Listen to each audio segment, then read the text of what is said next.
প্রতীক্ষা ধারাবাহিকের সাম্প্রতিক পর্বে ছুটির সারল্য এবং অভির তাকে আগলে রাখার এক আবেগঘন মুহূর্ত ফুটে উঠেছে। শাড়ি পরা নিয়ে ঝুমকির উপহাসের মুখে অভির দৃঢ় অবস্থান এবং ছুটির প্রতি তার ভালোবাসা গল্পের মোড় ঘুরিয়ে দেয়। ট্রায়াল রুমের ঘটনা ও ঝুমকির ঈর্ষা।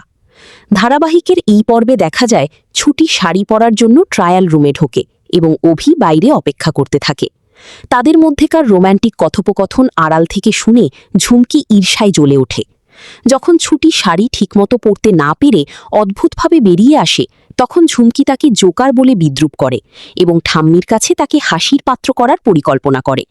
তবে অভি দমে না গিয়ে ছুটিকে তার বাচ্চা বউ হিসাবে রক্ষা করে এবং ঝুমকির অপমানের যোগ্য জবাব দেয়। অভির সহযোগিতা ও বাড়িতে প্রত্যাবর্তন। ছুটির অসহায়তা দেখে অভি নিজেই তাকে শাড়ি পরিয়ে দেওয়ার সিদ্ধান্ত নেয়।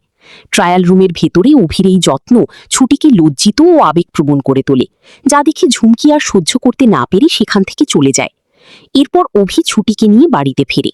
ছুটির নতুন সাজ এবং সৌন্দর্য দেখে বাড়ির সবাই, এমনকি রাগী ঠাম্মিও অবাক হয়ে তাকিয়ে থাকেন। অভির নিঃস্বার্থ ভালোবাসা ও সমর্থন ছুটিকে কেবল অপমান থেকে রক্ষাই করেনি, বরং পরিবারের সামনে তাকে এক নতুন মর্যাদায় প্রতিষ্ঠিত করেছে।